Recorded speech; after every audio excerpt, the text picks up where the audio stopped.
रात का समय था। समुद्र की लहरों पर टाइटैनिक शिप अपनी तेज गति से दौड़ रहा था। उसके अंदर लगभग 400 लोग सफर कर रहे थे। उन्हीं में से कुछ थे नितेश, मोहन, विराज और स्नेहा। यार मुझे तो बहुत खुशी हो रही है ये जानकर कि कुछ ही दिनों में हम लोग दुबई में होंगे। मैं तो बुर्ज खलीफा के साथ अपनी ढेर सारी पिक्स लेकर इंस्टाग्राम पे शेयर करूंगी। तभी जहाज के कप्तान ने ऐलान किया, सभी लोग ध्यान से सुने, जहाज में कुछ खराबी आ गई है जिसे ठीक करने के लिए हमें थोड़ा समय लगेगा। थोड़ी ही दूरी पर लाइट हाउस आने वाला है, हम कुछ देर वहां रुकने वाले हैं। वाह, लाइट हाउस! मैंने अपनी लाइफ में कभी लाइट हाउस नहीं देखी, मजा आ जाएगा। कुछ ही देर बाद जहाज एक लाइट हाउस के पास जाकर रुकी। दिखने में तो वो बहुत ही खूबसूरत लग रहा था। ऊपर से सनन सनन चलती तेज हवाएं माहौल को और सुहाना बना रही थी। अगर आप कुछ देर यहाँ उतरना चाहें तो उतर सकते हैं। जहाज ठीक होते ही हम ऐलान कर देंगे, सभी लोग वापस आ जाइएगा। ये सुनकर काफी यात्री जहाज से उतर गए। वाह यार, ये कितना खूबसूरत लाइट हाउस है। ये कहकर स्नेहा ने उसकी कुछ पिक्स क्लिक की। देखो गाइस, कितनी अच्छी पिक्स आई है। वो सभी को फोटोज दिखाने लगी। तभी एक फोटो पर उनको नजर आया कि लाइट हाउस की रेलिंग पर एक लड़की खड़ी हुई है। अरे ये लड़की यहाँ क्या कर रही है? मतलब इसके ऊपर जाने का रास्ता भी खुला हुआ है। वो चारों एक साथ अब लाइट हाउस की तरफ रवाना हो गए।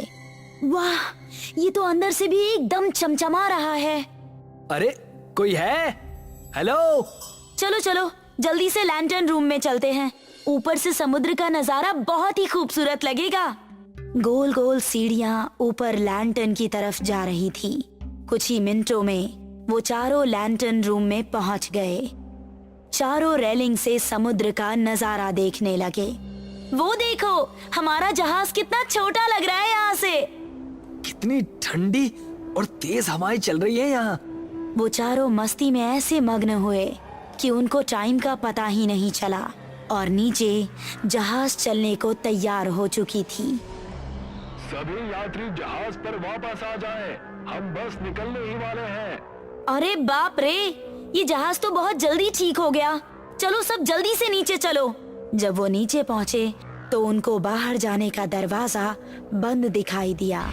वो उसको खोलने की बहुत कोशिश करने लगे, लेकिन दरवाजा बाहर से लॉक्ड था। अरे ये दरवाजा बाहर से किसने बंद कर दिया? हम चारों के अलावा तो कोई अंदर आया ही नहीं था।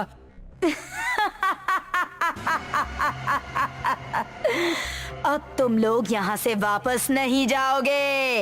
ये भयानक आवाज किसकी है? तभी उनको जहाज की तेज आवाज सुनाई दी। मतलब जहाज चालू हो चुकी थी।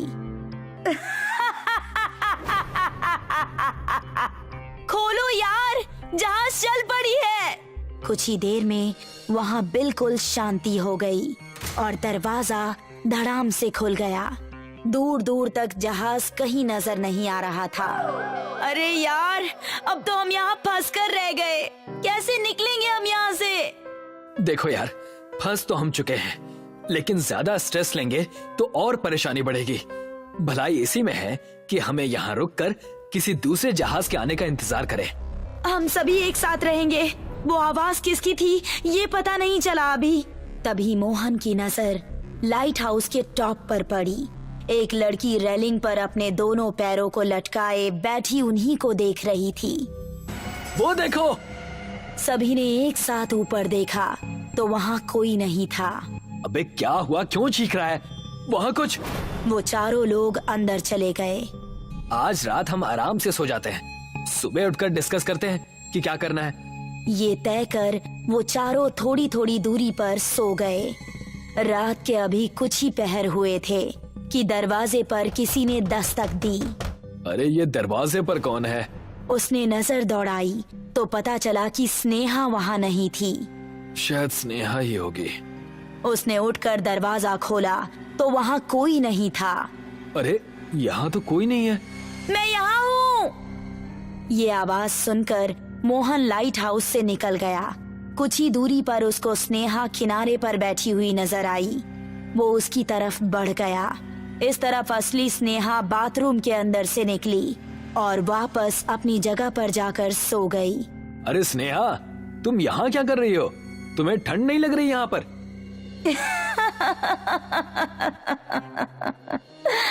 मोहन थोड़ा डर गया और उसने उसके सामने जाकर देखा। स्नेहा के हाथ में एक मछली थी जिसको वो कच्चा ही चबा रही थी। वाह, कितनी टेस्टी मछली है मोहन, तुम भी खाओ ना। उसने तेजी से उठकर मोहन के मुंह में मछली ठूस दी। मोहन के हलक में मछली का पूरा कांटा अटक गया। वो जमीन पर पड़ा अपनी गर्दन को पकड़े हुए तड़प रहा था। तभी स्नेहा ने अपना पैर अचानक दरवाजे की तेज आवाज से तीनों की आंखें खुल गई। ये बाहर इस टाइम कौन हो सकता है? अरे मोहन ही होगा ना, वही तो नहीं है इस टाइम यहाँ। विराज उठकर दरवाजे की तरफ बढ़ा। उसने जैसे ही दरवाजा खोला, कुछ ही दूरी पर उसको एक पेड़ के नीचे कोई खड़ा हुआ नजर आया। ये साला मोहन ही है। अचानक से पीछे के दरवाजे पर भी दस्तक हुई, जिसको सुनकर तीनों चौंक पड़े। तभी वो दरवाजा अचानक से खुल गया और उनको नजर आया कि एक बेहद ही भयानक आदमी वो उनके सामने आकर खड़ा था। वो आदमी तेजी से घर के अंदर आया और उसने नितेश का गला पकड़ लिया और फिर एक ही झटके में उसकी टांग और एक हाथ शरीर से अलग कर दिए।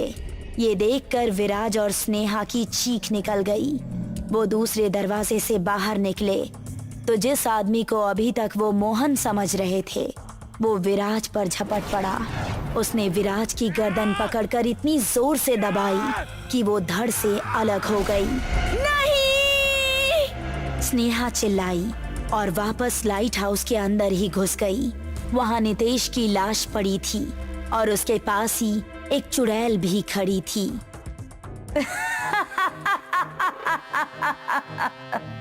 अब तेरी बारी है, ऐसा कहकर वो चारों हाथ पैर से स्नेहा की तरफ बढ़ने लगी। स्नेहा लाइट हाउस की सीढ़ियों पर चढ़ने लगी। वो भी अपने चारों हाथ पैर से स्नेहा का पीछा कर रही थी। आज तू नहीं बचेगी। स्नेहा बिल्कुल टॉप पर पहुंच चुकी थी। ऊपर से नीचे देखने पर उसको डर लग रहा था।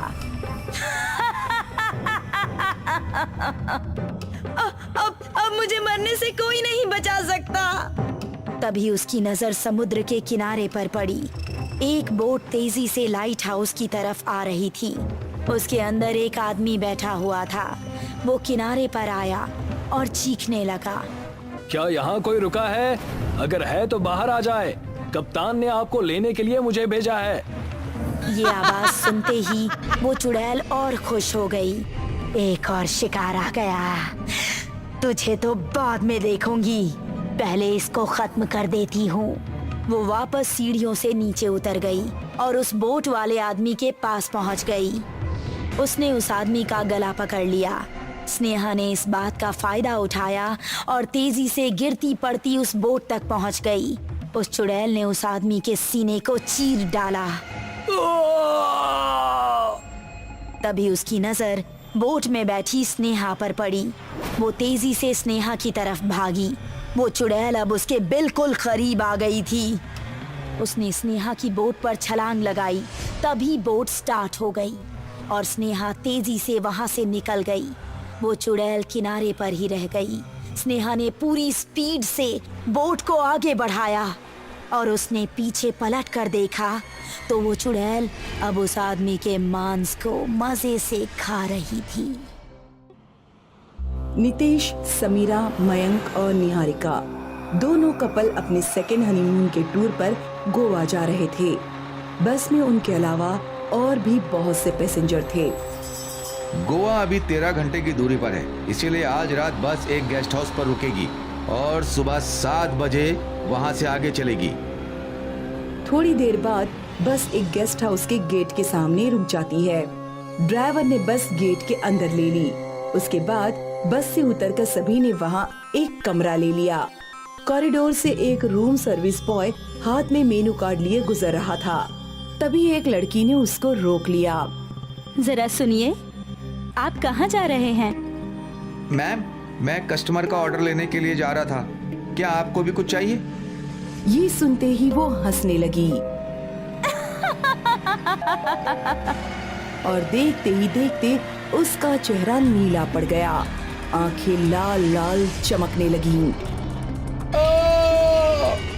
आज सबका ऑर्डर मैं ही लूंगी और ऐसा खाना खिलाऊंगी कि उंगलियां चाटते रह जाएंगे। नितेश ने दरवाजा खोला तो वही लड़की सामने खड़ी थी। मेरा नाम चारू है, रूम सर्विस। कहिए सर, आप डिनर में क्या लेना पसंद करेंगे? आप मेनू कार्ड दिखा देंगे तो आसानी होगी बताने में। मेन्यू कार्ड नहीं है, आप नॉनवेज में जो भी चाहे मंगवा सकते हैं, वो आपको मिल जाएगा। क्या मतलब, सिर्फ नॉनवेज? अरे डार्लिंग छोड़ो ना, हम कौन सा वेजिटेरियन हैं। आप एक मटन फ्राई ले आइए, और अगर लेग पीस वाला पार्ट हुआ तो और अच्छा होगा। आप फिक्र ना कीजिए सर, आपको मटन लेग पीस ही मिलेगा। वो भी इतना टेस्टी होगा जितना आपने आज तक नहीं खाया होगा। कहकर वो मुस्कुराई और रूम से बाहर चली गई। वो किचन में गया तो वहाँ पर रूम सर्विस बॉय जमीन पर बंधा पड़ा था। मिल गया ऑर्डर। कस्टमर को मटन फ्राई चाहिए, वो भी लेग पीस। अभी तैयार कर देती हूँ। कहकर वो अपने भयंकर रूप में आ गई। उसने शेल्फ से चाकू उठाया और सर्विस बॉय के पैर खोल दिए। फिर और देर न करते हुए जोरदार चाकू मारकर उसकी एक टांग एड़ी तक काट डाली और फिर तभी दूसरी एड़ी पर भी चाकू मार दिया। अब उसके दोनों पैरों के पंजे अलग हो चुके थे। वो चल नहीं सकता था, जमीन पर पड़ा हुआ दर्द से कर्रा रहा था। ये लेग पीस वो जिंदगी भर नहीं भूल पाएगा। कहकर उसने लेग्स को फ्राइंग पैन में डाले और उनको तैयार करने लगी। थोड़ी देर बाद जब फिर से दरवाजे पर दस्तक हुई तो नितेश ने उसको खोला। वो ट्रॉली लेकर अंदर आई। उम्मीद है कि आपको खाना अच्छा लगेगा सर। कहकर वो मुस्कुराई और रूम से बाहर चली गई। उसके जाने के बाद नितेश ने बेड पर डिश रखकर खाना शुरू किया। क्या खुशबू है, वाह! सच में इतना अच्छा खाना तो आज तक नहीं खाया। उसको देख समीरा ने भी खाना स्टार्ट किया। दोनों ही खाना खाते खाते अजीब तरह से बिहेव करने लगे। वो बहुत ही बदतमीजी के साथ खाना खाने लगे, जैसे कि कई सालों से भूखे हों। उनके चबड़ चबड़ करने की आवाज कमरे के बाहर खड़ी चारू के कानों में पड़ी। लगता है कि गेस्ट को खाना पसंद आ रहा है।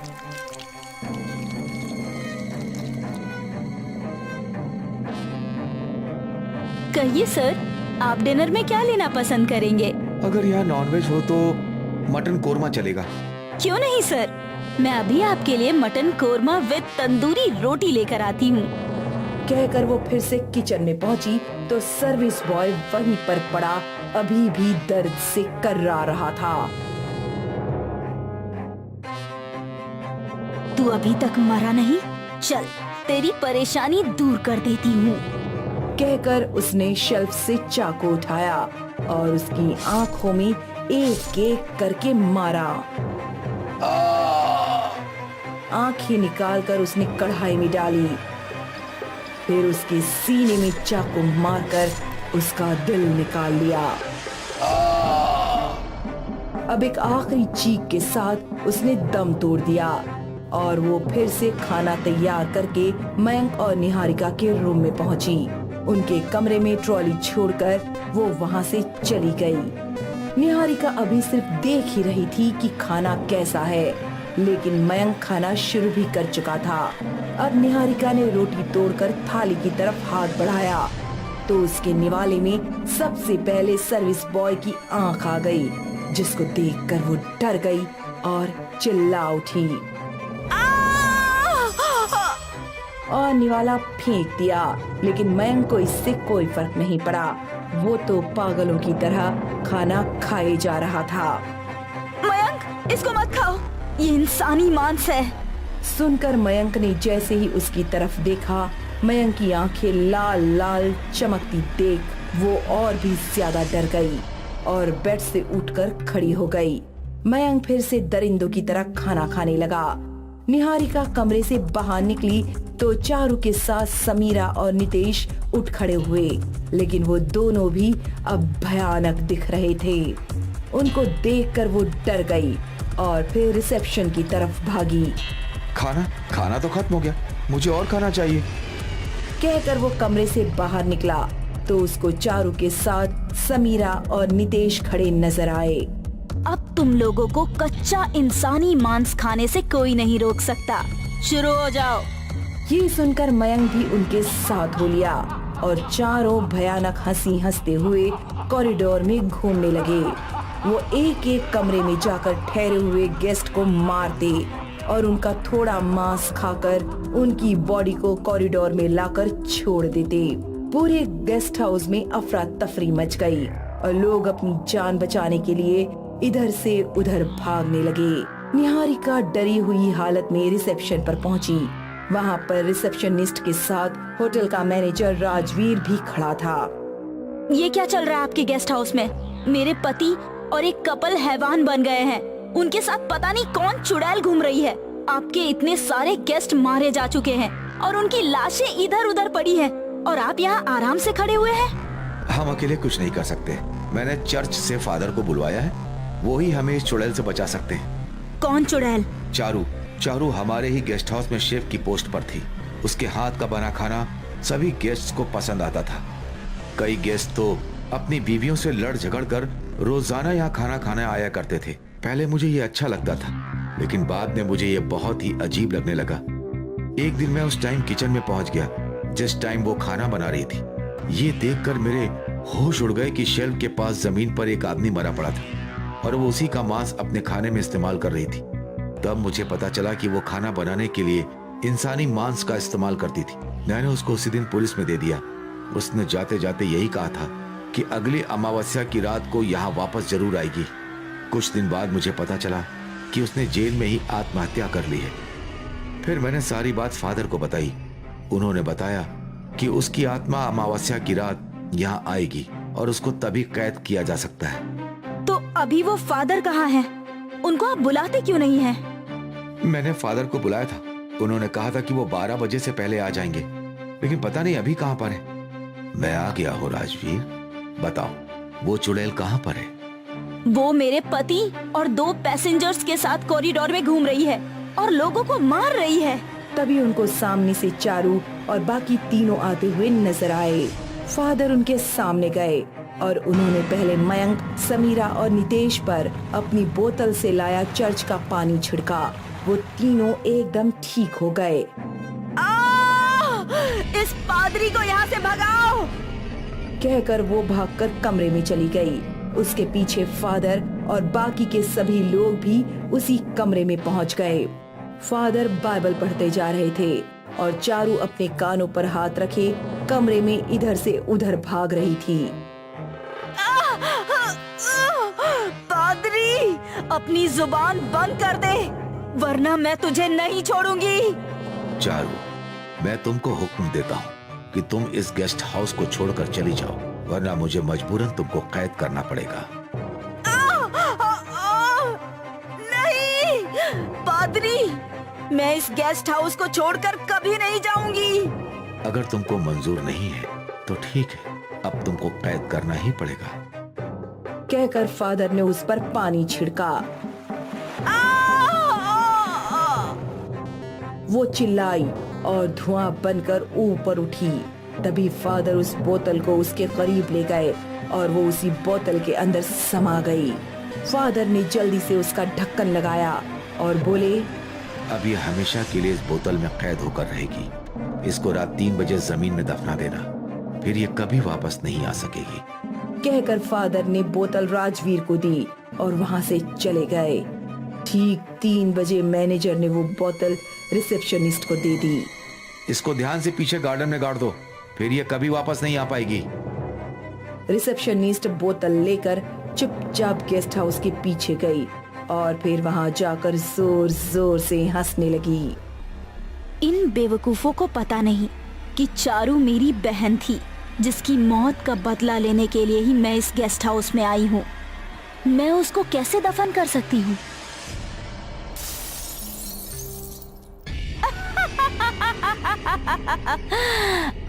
अब होगा मौत का तांडव।